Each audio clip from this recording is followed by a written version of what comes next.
Welcome back, everybody, to my continuing film talk series. I'm back today with another one. This one is going to be covering Jurassic World Dominion.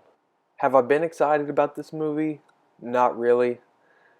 The trailers just looked pretty bland to me, and I could just tell this was going to be a mediocre movie.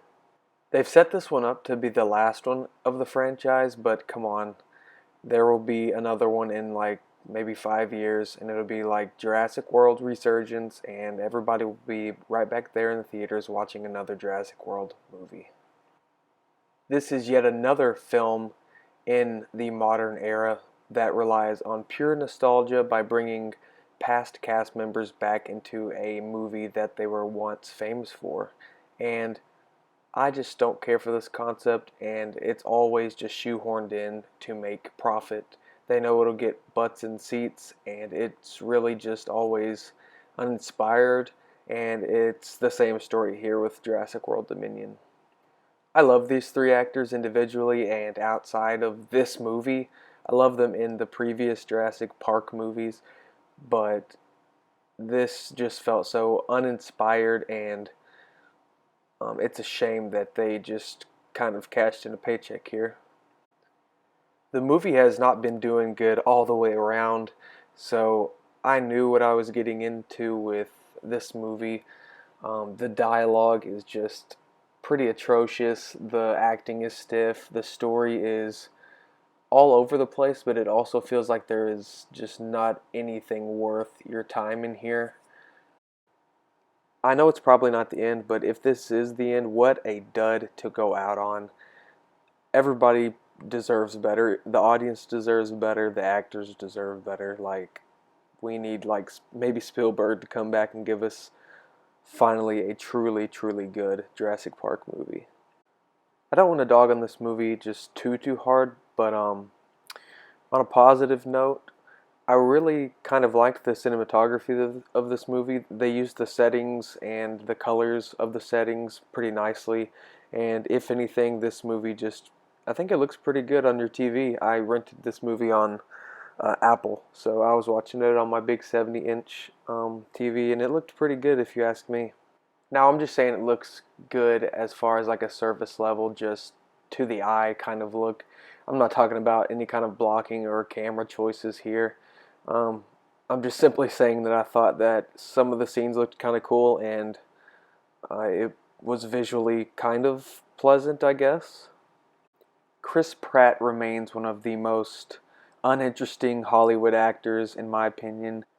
I think he has some positives as an actor, but I really don't think his skill set is really used well in these kind of movies. I think he should go back to his kind of Parks and Rec days and do some comedic acting, because he acts with no conviction, and you just truly do not believe him in these kind of movies. The film has a lot of moving parts it needs to move around, and it is juggling a big cast, but it does not stick to landing. The dialogue is just too bad. There's a reunion scene between Alan Grant and Ellie, and it was just one of the most laziest scenes I've ever seen directed.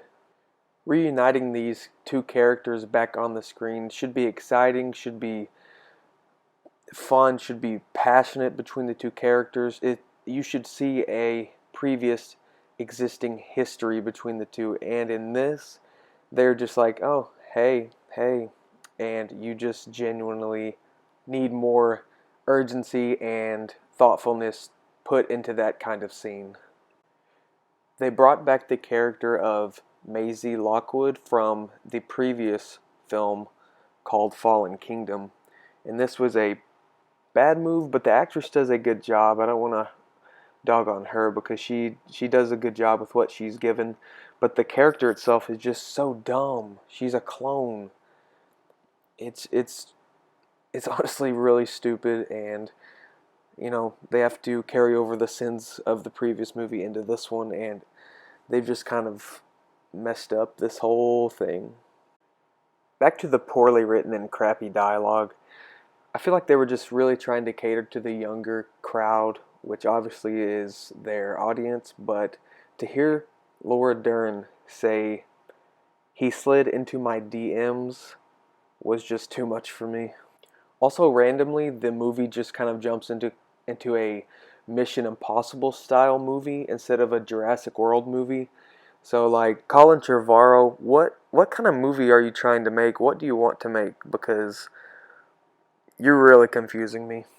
Colin Trevorrow, since you are the director, I'm going to put you at fault here. You are the reason why this movie is kind of mediocre. Um, you even end this movie with one of the most hilarious shots I've seen in recent memory. I don't have the picture to put up here, but it was pretty laughable. Jurassic World Dominion is not the worst movie I've ever seen, but it is pretty mediocre. I would maybe say bad, but definitely mediocre. There is fun to be had in this movie, and it is fun just to see the dinosaurs, and I guess there's a surface level kind of enjoyment in seeing all the old actors come in. It brought me no satisfaction to see them act alongside Chris Pratt and Bryce Dallas Howard. Like, who cares? The story was just so uninteresting, and a lot of the acting was uninspired. The script is pretty bad. The story is bland. Like, I will not remember anything that happened in this movie tomorrow. Dominion is probably my least favorite out of all the movies in the whole franchise. Yes, even below Jurassic Park 3, because I feel like that has more inspired direction and definitely better dinosaur action.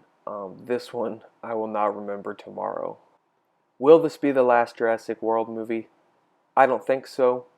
They have a theme park. They're going to have to retain interest in the theme park at Universal Studios. They have a bunch of Jurassic World stuff. Like, it's just, it makes too much money for them to stop making. But I don't think we will ever get another great Jurassic Park, Jurassic World movie unless Steven Spielberg, the man, the myth, the legend, comes back to direct one. Let's start a petition. I think that's all for my film talk on Jurassic World Dominion. If I had to give it a rating, I would definitely probably give it a 5 out of 10. It probably deserves less, honestly. It does not deserve any higher than a 5. It's a letdown of an ending, so-called ending for this franchise, but check it out for yourselves, and I hope you like it better than I did.